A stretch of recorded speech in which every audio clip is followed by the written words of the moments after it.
Hi everyone, Patrick here. I thought that it'd be fun to talk today about the Diaclone Reboot line. I love this toy line. The Diaclone line lasted from 1980 to 1984. We talked about it a little bit in episode 4 whenever I was talking about the Chronoform catalog. And my introduction to Diaclone was largely because of Chronoform. But in 2016, Takara Tomy rebooted the Diaclone line with the release of Diabattles version 2. And this probably came out as a result of the popularity of the Masterpiece Transformers. They were able to do a high-end Diaclone piece, and it really lives up to expectations. And coincidentally, the first Diaclone toy that I had as a child was a bootleg of this item, and as you would have it, those bootleggers are at it again, and here's the bootleg of Diabattles version 2. So I thought that it'd be fun to kind of talk about the bootlegs today. The bootleg line is kind of going a little bit, it seems a little bit faster than the proper Diaclone line. And I don't necessarily know that that's a good thing. It may be a bad thing. But there are a lot of them coming out really fast. And I thought that the easiest way of talking about these may be to compare something smaller in scope. So I'm not going to compare those two large ones right now. The only reason why I even picked up the bootleg one actually is because it came with a bonus item that I wanted. More on that maybe later, but this is the Powered System Type C set, the official one. This is the Powered System Type C bootleg. So they're very similar. I wouldn't actually pick this up and say that it was junk. That's not the case. It's not too bad, but it does have some differences about it that I think that if anybody were to pick this up and judge the entire Diaclone toy line based on these, you're not quite getting the same quality that you do with the official stuff. And so I thought that, to be fair, we would compare the two of them. I'm not going to just cut on the bootleg stuff, because obviously I've bought a lot of it. Some of it is interesting because they've provided other colors. This is a standard Diaclone raid chamber is what they're called. It's basically a pod that is meant for the deployment of these suits. This is the Type C. I actually had already opened it. It's a Type C nested in here, and they fold up and come out of here if you haven't seen them before. And they're really awesome. But the bootlegs have been coming out in other colors. Here's a purple one, here's a blue one, and a red one. And so, to some degree, I've been buying these to supplement things, because I thought, oh, you know, shiny, flashy colors, that's fun. And then as I started getting more of them, I realized that it kind of was diluting the very distinct color palette that was being used by Takara Tomy to create the Diaclone toy line. So they're cool, they're fun, but I don't necessarily want to keep buying a ton of these, partially because I think that whenever I look at the entire toy line, I get a much better distinct sense from the colors that are being specifically selected by Takara Tomy. Again, if these colors are the ones that you want, I'm not cutting on those, and I'm not cutting on the quality because they're pretty decent, but I am just trying to kind of highlight some of the differences so that it's really clear, because I think that in some ways, while the bootlegs have made the price more accessible, it has kind of confused things because there's so many. If you go online and search for this Diaclone stuff, it's almost made the toy line less accessible because there's so much information, and now you have to sift through what is real, what is not, what is coming, what is out. It's a little bit confusing, and it isn't like another toy line that you might find at retail, because you can't just walk up to these and decide whether or not you like them by seeing them at Walmart or Target. They're something that you kind of have to know whether or not you like them in advance, and that's very difficult sometimes to do online, in my opinion. So I thought that I would show some of the differences between these. Now, one of my favorite things about whenever these were first shown is that the raid chamber was not this one. Whenever Takara first showed the very first Diaclone reboot stuff that was coming out as far as these powered suits go, this was not the chamber that they showed. It wasn't it at all. This one's very much more of a square shape. The one that they showed, though, has come out with these maneuver suits. The maneuver suits are a little bit later than the standard powered suits, and they come with a taller raid chamber. Now, the taller raid chamber, as great as this toy line is, what they thought to do was they actually had the foresight to make it so that each one of these toys, the powered suits, has two separate configurations so that it can fit in either one. This is the configuration, the more squat, flat configuration to fit in the pod that it comes with. Or, if you move the legs down, move the arms to the side, it actually has pegs that tab in to its waist that will hold it into the position that it needs to be in order to fit into the new pod. And that's great, but I don't think the people bootlegging them realized that. And the pegs on the arms are a little bit stubby and don't quite lock into place well enough. They'll still fit, but it doesn't have that very precise, high-quality, high-end toy feel that you get with the originals. So these tab in, and then he slides into this taller chamber.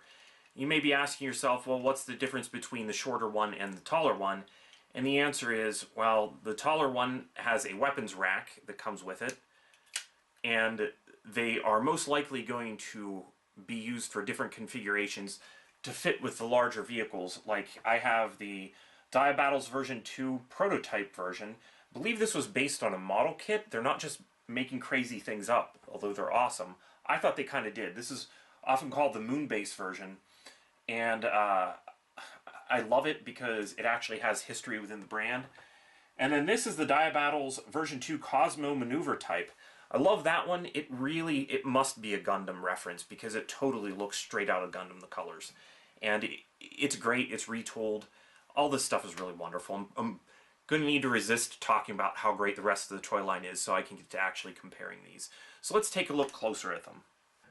Okay, here we have on the left the original Diaclone raid chamber and powered suit, and here on the right we have the bootleg, what is called the Lost Planet powered suit and raid chamber.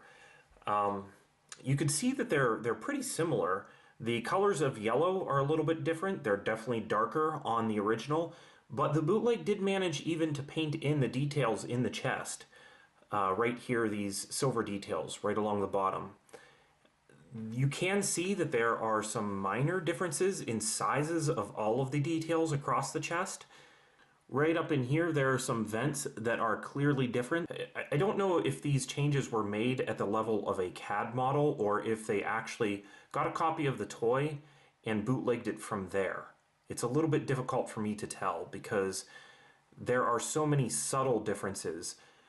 Like the size of these, what they probably are supposed to be lights on the gut of the figure, are two different sizes. One of the things that's very consistent across the two is the size of all of the pegs that go in. Like you see this peg here, and then all of the pegs here in the lower leg are actually a lot smaller on the original. And on the bootleg, they are pretty thick. You can kind of see that they are not the same. And some people have said that that indicates to them that the bootleg would be more sturdy. I don't know that that's the case. It seems to me like that means that you have less plastic in an area that turns, and I probably would trust the original over the bootleg in that regard. One of the major things on this one that kind of bothers me about the bootleg is this front canopy. I actually picked this one to compare, not only because I ended up with one of these, I plan on customizing this one, which is why I ended up with it, but it's also the fact that I just really liked this suit a lot because you can really see the figure when it's in there. It's not in there right now. But this one doesn't have this circle. The original does not have the circle that you can see over here in the bootleg. The bootleg kind of has, it looks like the ejector pin point on where it probably comes off the mold.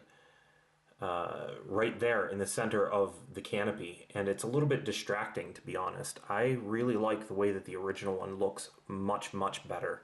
It's one of those small details, but whenever you put some of these together in a display case, I do think that the original looks much better. Comparing the raid chambers, they're fairly similar. You can see that there is actually the date code on the bottom here of the original one, whereas bootlegs can be told almost instantly because they're completely blank on the bottom. So that is one minor difference. It's not a gripe, it's just something that you can use to identify them.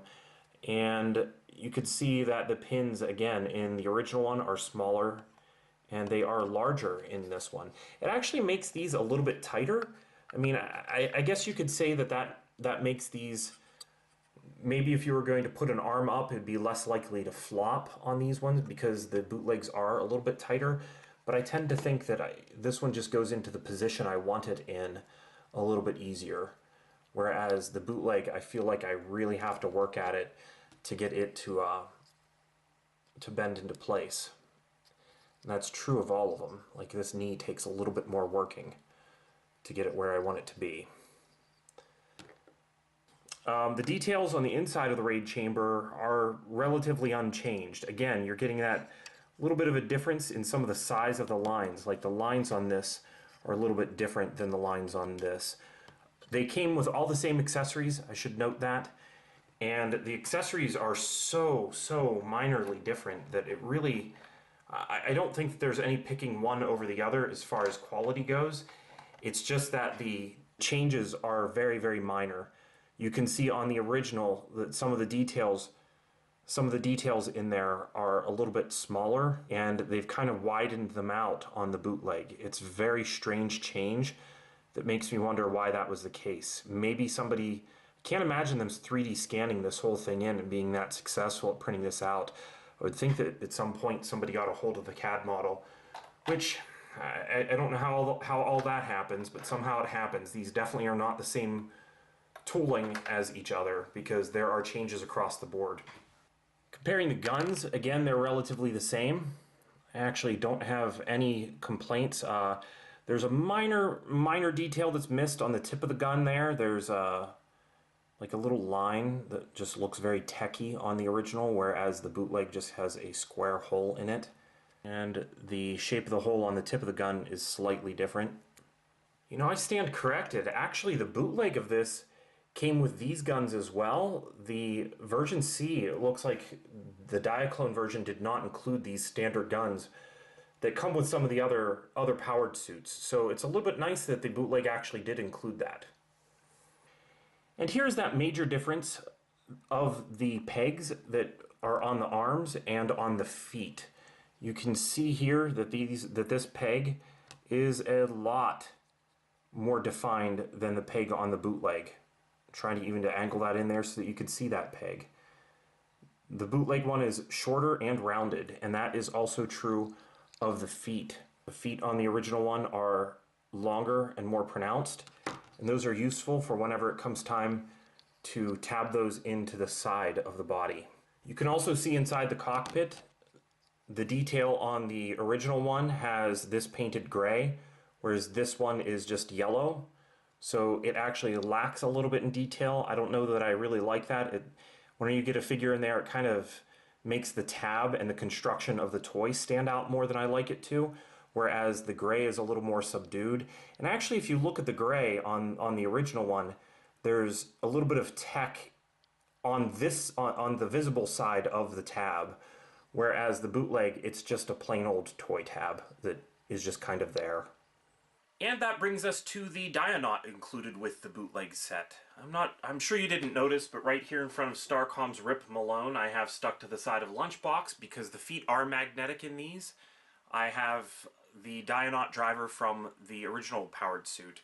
And the magnets also work very well in the bootlegs, so that's not really anything that I'm criticizing from that. But if you look at the details close up of these two figures, and I doubt that you're going to be taking a magnifying glass to all of your toys all the time just to look at them, but I do appreciate that one of the focal points of the toy, which is the driver, is actually a lot better on the originals.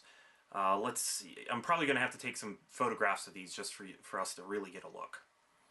You can see that the details on the original one there on the left actually has more chest detail painted. It's like the outline of it is not painted on the bootleg.